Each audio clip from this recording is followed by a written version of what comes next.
एक गांव में एक व्यापारी रहता था और उसकी एक खूबसूरत बेटी थी। एक बार उस व्यापारी पर बहुत ज्यादा कर्जा हो गया था और जिस आदमी से उस व्यापारी ने कर्जा लिया था वो उसी गांव का था और वो बहुत ही घटिया आदमी था। तो व्यापारी उस आदमी का कर्जा चुका नहीं पा रहा था, तो उस आदमी ने सारे गांव वालों को जमा किया और व्यापारी के घर पर जाकर व्यापारी से कहा कि अगर तुम मेरा कर्जा नहीं दे सकते हो तो तुम अपने बेटी की शादी मुझसे करवा दो। ये सुनने के बाद भी वो व्यापारी चुप रहा क्योंकि वो मजबूर था और ये सारी बातें घर में से उस व्यापारी की बेटी सुन रही थी। थोड़ी देर के बाद उस आदमी ने गांव वालों और व्यापारी से कहा कि ठीक है, मैं एक थैली में एक सफेद और एक काला पत्थर डालूंगा और इसके बेटी को थैली में से कोई एक पत्थर निकालना पड़ेगा। अगर सफेद पत्थर निकला तो मैं कर्जा भी माफ कर दूंगा और इसकी बेटी से शादी भी नहीं करूंगा, लेकिन अगर काला पत्थर निकला तो कर्जा तो मैं माफ कर दूंगा मगर इसकी बेटी से मेरी शादी करवानी पड़ेगी। व्यापारी की लड़की इस बात के लिए राजी हो गई और सारे गांव वाले भी।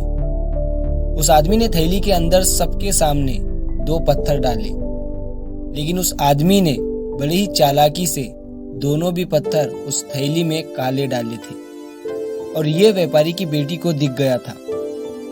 अब थैली के अंदर दोनों भी पत्थर काले थे। अब वो लड़की सोच में पड़ गई थी कि मैं जो भी पत्थर निकालूंगी वो काला ही होगा और अगर काला पत्थर निकला तो कर्जा माफ हो जाएगा, लेकिन मुझे उससे शादी करनी पड़ेगी। और अगर मैंने सारे गांव वालों को ये बता दी कि इस आदमी ने थैली में दोनों भी पत्थर काले डाले हैं तो कर्जा भी माफ नहीं होगा और ये आदमी आज नहीं तो कल मेरे बाबा से बदला जरूर लेगा। लड़की ये सोच ही रही थी, तभी लड़की को थैली में से पत्थर निकालने के लिए कहा गया। लड़की ने थैली में हाथ डाला और एक पत्थर बाहर निकाला और बिना किसी को बताए उस पत्थर को जमीन पर गिरा दिया और जमीन पर गिरने के बाद वो पत्थर दूसरे पत्थरों में मिल गया। तभी लड़की ने सबसे कहा कि अब कैसे पता चलेगा कि मैंने जो पत्थर निकाला था वो सफेद था या काला। लड़की ने कहा थैली में जो दूसरा पत्थर है उसे देखो, अगर थैली में सफेद पत्थर है तो मैंने काला पत्थर निकाला था और अगर थैली में काला पत्थर है तो मैंने सफेद पत्थर निकाला था और थैली में तो काला ही पत्थर था।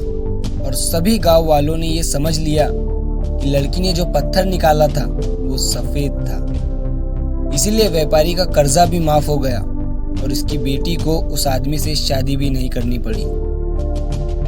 जिंदगी में इंसान कई बार मजबूर हो जाता है और उसके सामने जो परिस्थिति होती है उसे उसी के हिसाब से चलना पड़ता है। तो इस कहानी से हमें ये सीख मिलती है कि जब भी आप मजबूर हो जाओ और मजबूरी में आपका कोई फायदा उठाना चाहता हो तो इनोसेंट मत बनो, बल्कि अपने दिमाग का इस्तेमाल करो। जितना इनोसेंट बनने की कोशिश करोगे लोग उतना ज्यादा आपको चीट करेंगे।